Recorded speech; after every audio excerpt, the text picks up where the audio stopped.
Hello दोस्तों, आप सबका मेरे YouTube चैनल पर स्वागत है। आज बात करते हैं कहानी तड़प तेरे इश्क के अगले भाग की।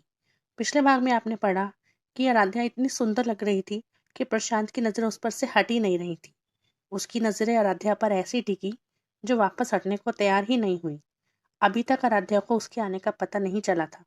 उसका मैनेजर मनोज जो उसके पीछे आया था, वो उसके सामने एक पेपर करते हुए, सर ये डिज़ाइन देखिए कैसा है। पर प्रशांत की नजरें तो अभी तक आराध्या पर टिकी हुई थी। ब्यूटीफुल, उसके मुंह से खुद ब खुद निकलता है। मनोज उसकी तरफ हैरानी से देखता है। प्रशांत अभी भी आराध्या को देख रहा था। मनोज उसकी नजरों का पीछा करता है तो एक पल के लिए उसकी नजरें भी टिक जाती हैं आराध्या पर। वो उसे देखता है तो बस देखता ही रह जाता है। सच में बहुत खूबसूरत है, वो भी आराध्या में खोया हुआ सा बोलता है। पर प्रशांत को होश में लाने के लिए इतना काफी था। वो झट से मनोज की तरफ देखता है, जो कि अभी भी आराध्या को देख रहा था। पता नहीं क्यों मनोज का यूं आराध्या को देखना प्रशांत को बिल्कुल अच्छा नहीं लगता और उसे गुस्सा भी आ जाता है। अगले ही पल वो मनोज के हाथ से वो पेपर छीनते हुए, अपनी नजरों को काबू में रखा करो। और ये क्या वाहियात डिजाइन बनाया है, दूसरा बना कर लाओ। वो बहुत जोर से और गुस्से से बोलता है। आराध्या छट से उसकी तरफ देखती है। प्रशांत को गुस्से से भरा हुआ देखकर वो मन में, ये हमेशा ही तपा रहता है, पता नहीं क्या खाता है। मन ही मन वो ये सोचते हुए वापस अपना काम करने लगती है। अब उसे क्या पता कि प्रशांत ने मनोज को डांट तो उसी की वजह से लगाई है।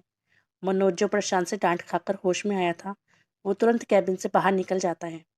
बाहर जाकर वो राहत की सांस लेते हुए, बच गया आज तो। बॉस भी अजीब है, खुद लड़की को देखे तो कुछ नहीं, और मैंने देख लिया तो बवाल मचा दिया। भगवान बचाए ऐसे बॉस से। ये कहता हुआ वो अपने कैबिन में चला जाता है और फिर से कोई डिज़ाइन बनाने लगता है। प्रशांत अपनी कुर्सी पर जाकर बैठ जाता है। Good morning sir. आराध्या अपना फर्ज निभाते हुए बोलती है कि भाई अब बॉस है तो गुड मॉर्निंग तो करना पड़ेगा। बाकी उसे उससे कोई मतलब नहीं था। फाइल कंप्लीट हो गई। प्रशांत अपना लैपटॉप ऑन करते हुए बोलता है। यस सर, बस होने ही वाली है।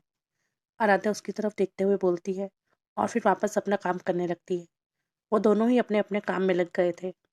दोनों एक दूसरे से बात करना तो दूर, एक दूसरे की तरफ देख भी नहीं रहे थे। वहां पर इतनी शांति थी कि घड़ी की टिक टिक भी साफ सुनाई दे रही थी। आराध्या के बालों की एक लट बार बार उसके चेहरे पर आकर उसको तंग कर रही थी, जिसे वो बार बार कान के पीछे कर रही थी। पर जितना वो उसे पीछे कर रही थी, उतना ही वो फिसल कर फिर से उसके गाल पर आ रही थी, जिस वजह से अब प्रशांत का ध्यान बार बार उसकी तरफ जा रहा था। जितना वो अपनी नजरों को बांधने की कोशिश कर रहा था, उतना ही उसकी नजरें बगावत पर उतर आई थी आराध्या को देखने के लिए। प्रशांत अब भी उसे देख रहा था। एकदम से आराध्या काम करते करते उसकी तरफ देखती है तो प्रशांत को अपनी तरफ देखता पाती है। उसे थोड़ा अजीब लगता है। वहीं प्रशांत एकदम से सकपका गया था, जैसे कोई चोरी पकड़ी गई हो। इतने में पियून गेट नॉक करके कैबिन के अंदर आता है। उसने हाथ में ट्रे पकड़ी हुई थी, जिस पर कॉफी का कप रखा हुआ था जो वो प्रशांत के लिए लाया था। वो कॉफी का कप प्रशांत के सामने रखते हुए, सर आपकी ब्लैक कॉफी, इतना कहकर वो वहां से जाने लगता है। एक मिनट, प्रशांत उसे टोकता है। उसकी आवाज से आराध्या और पीयून दोनों ही उसकी तरफ देखते हैं। तुम्हें इतनी भी तमीज नहीं है कि जब दो लोग बैठे हो तो दोनों के लिए कॉफी लानी चाहिए? प्रशांत गुस्से से बोलता है। उसका गुस्सा देखकर पीयून की तो हालत खराब हो गई थी। सॉरी सर, सॉरी मैम, वो दोनों की तरफ देखते हुए बोलता है। मैं अभी आपके लिए दूसरी कॉफी लेकर आता हूँ। आराध्या समझ सकती थी कि इस वक्त पीयून कितना डरा हुआ है। वो उसको शांत करते हुए, कोई बात नहीं, हो जाता है कभी कभी, पर मेरे लिए ब्लैक कॉफी मत लाना। मैं आपके लिए अच्छी सी कॉफी लेकर आता हूँ। इतना कहकर वो तेजी से वहां से चला जाता है। वो मन में, प्रशांत सर तो कितने खड़ूस है, और ये मैम कितनी प्यारी है, बिल्कुल गुस्सा नहीं किया मुझ पर। ये सब बोलते हुए वो आराध्या के लिए कॉफी लेने चला जाता है। कैबिन के अंदर आराध्या प्रशांत की तरफ देखकर, तुम्हें नहीं लगता कि तुम बहुत ज्यादा गुस्सा करते हो, वो भी छोटी छोटी सी बातों पर? इतना गुस्सा दूसरों के लिए ही नहीं, तुम्हारे खुद के लिए भी बहुत बुरा है। आराध्या आराम से बोलती है। आराध्या की बात सुनकर प्रशांत को कुछ याद आ जाता है, कुछ ऐसा जो उसके अतीत से जुड़ा हुआ था। एक लड़की की आवाज उसके कानों में गूंजती है। ओफो, कितना गुस्सा करते हो तुम प्रशांत। अगर तुम ऐसे ही गुस्सा करते रहे ना, तो मैं एक दिन तुम्हें छोड़कर चली जाऊंगी। ये याद आते ही प्रशांत की आंखों में कुछ आकर गुजर जाता है। उसके हाथों की मुट्ठी कस जाती है। उसकी आंखों में गुस्से के लाल डोरे तैरने लगते हैं। वो आराध्या की तरफ देखकर, दूसरों के मामलों में ज्यादा गुस्सा मत करो। मैं क्या करता हूँ क्या नहीं इससे तुम्हें कोई मतलब नहीं होना चाहिए, और मेरी हमदर्द बनने की कोशिश तो बिल्कुल मत करना। प्रशांत को एहसास नहीं था कि वो गुस्से में क्या क्या बोले जा रहा है, जबकि आराध्या हैरानी से उसे देख रही थी कि इतनी तो बात भी नहीं हुई जितना ये चिल्ला रहा है। आराध्या फिर से कुछ कहने के लिए अपने होंठ हिलाती है, लेकिन इस बार प्रशांत बहुत ज्यादा गुस्से से चिल्लाते हुए, बस, एक शब्द और नहीं। उसने इतने गुस्से से बोला था कि एक बार के लिए तो आराध्या भी सहम गई थी। प्रशांत की सांसें भारी हो चली थी। वो एकदम से उठता है और कमरे में लगी खिड़की पर जाकर सिगरेट सुलगाने लगता है। आराध्या जो उसे ही देख रही थी, वो उसे सिगरेट के कश भरते हुए देखकर, वैसे तो बड़ा हाइजीनिक बनता है, और अब देखो, भाड़ में जाए मुझे क्या, बड़बड़ करते हुए वो वापस अपना काम करने लगती है, क्योंकि उसे भी प्रशांत की बातों का बुरा लगा था। इतने में पियून आता है और आराध्या की कॉफी उसके सामने रखकर चला जाता है। प्रशांत की कॉफी अभी भी वैसे ही रखी हुई थी। आराध्या की फाइल बस पूरी हो ही गई थी। वो बस रीचेक कर रही थी। सारे पेपर्स को सही से लगाकर उसे स्टेपलर करना था। स्टेपलर रखा तो टेबल पर ही था, पर उसकी पहुंच से दूर था। उसे लेने के लिए वो अपनी चेयर से उठती है और दूसरी तरफ जाकर स्टेपलर लेने लगती है, पर गलती से उसका हाथ प्रशांत की ब्लैक कॉफी के कप में लग जाता है, जिससे वो कप गिर जाता है और सारी कॉफी प्रशांत की किसी जरूरी फाइल पर गिर जाती है और पूरी फाइल खराब हो जाती है।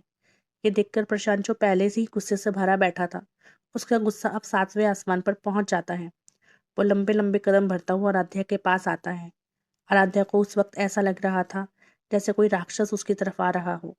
वो तुरंत डर के मारे पीछे हो जाती है। प्रशांत वो फाइल उठाकर देखता है, जो कि अब पूरी भीग चुकी थी। सारे पेपर खराब हो चुके थे, यहाँ तक कि पूरा टेबल गंदा हो चुका था। वो अपनी गुस्से से लाल हुई आंखों से आराध्या की तरफ देखता है। उसे तो यही लगता है कि उसने ये जानबूझकर किया है, उससे बदला लेने के लिए। मेरी बात सुनो, ये गलती, अभी इतना ही बोल पाती है आराध्या कि तभी प्रशांत एक झटके से उसे कलाई से पकड़कर अपने करीब करते हुए, जानबूझकर किया ना तुमने ये सब, है ना? जानबूझकर मेरी फाइल खराब की, है ना? मुझे लगा कि तुम थोड़ी नादान हो, पर आज तुमने साबित कर दिया कि निहायत ही बदतमीज लड़की हो तुम, जो अपना बदला लेने के लिए कुछ भी कर सकती है, फिर चाहे सामने वाले का कितना ही नुकसान क्यों ना हो जाए। वो बहुत गुस्से से बोल रहा था और उसने बहुत जोर से उसकी कलाई पकड़ी हुई थी, जिस वजह से आराध्या को बहुत दर्द हो रहा था। पर इस बात का एहसास नहीं था प्रशांत को। वो तो बस अपना गुस्सा उतार रहा था आराध्या पर। मेरी बात तो सुनो। आराध्या फिर से कुछ कहने की कोशिश करती है, पर प्रशांत कहाँ सुनने वाला था। Shut up and listen to me. कल तो मैंने तुम पर तरस खा लिया था, पर अब मुझे समझ आ गया है कि तुम तरस खाने वाली पार्टी नहीं हो। क्या लगा तुम्हें कि तुम कुछ भी करोगी और मैं कुछ नहीं कहूंगा? नो मिस आराध्या, अब तुम तब तक यहाँ से नहीं जाओगी जब तक मेरी फाइल सही नहीं हो जाती, और इसे सही करोगी तुम। इसलिए बिना किसी बहस से अब काम पर लग जाओ। ये कहता हुआ वो उसे वहां रखे सोफे तक ले जाता है और एक झटके से उसकी कलाई छोड़ देता है और जबरदस्ती उसे वहां बिठा देता है और उसके सामने लाकर रख देता है अपनी खराब हुई फाइल। उसने आराध्या की कलाई को इतनी जोर से पकड़ा था कि उसकी कलाई पर प्रशांत की उंगलियों के निशान साफ चमक रहे थे, और उसे बहुत दर्द भी हो रहा था। यहाँ तक कि उसकी आंखों में आंसू भी आ गए थे, पर वो एक बार भी अपनी नजरें उठाकर प्रशांत की तरफ नहीं देखती, और उसके बाद वो कुछ भी नहीं बोलती। गुस्से से भरा हुआ प्रशांत कैबिन से बाहर निकल जाता है और आराध्या काम करने लगती है। उसके दो आंसू लुढ़क कर उसके गालों पर आ गए थे, जिन्हें उसने जल्दी से साफ कर लिया, क्योंकि रोना नहीं चाहती थी वो उसके सामने बिल्कुल भी। ओफो, गुस्से में प्रशांत ने ये क्या कर दिया। गुस्सा किसी का और उतार दिया किसी और पर। आखिर ऐसा क्या हुआ था प्रशांत के अतीत में, जिसने उसको इतना पत्थर दिल बना दिया? खैर, ये तो आपको आने वाले भागों में पता चलेगा। फिलहाल के लिए तो इतना ही। बहुत जल्द मिलेंगे अगले भाग के साथ। और अगला भाग आपको जल्दी चाहिए तो आपको क्या करना है, सब जानते ही हैं। वीडियो को लाइक करना है, कमेंट करके बताना है कहानी कैसे लगी, और प्लीज़ सब्सक्राइब करना है। जितनी जल्दी आप सब्सक्राइब करोगे उतनी जल्दी कहानी के पार्ट आपको मिल जाएंगे।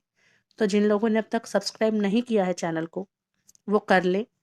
और तब तक के लिए इंतज़ार कीजिए दूसरे भाग का। धन्यवाद।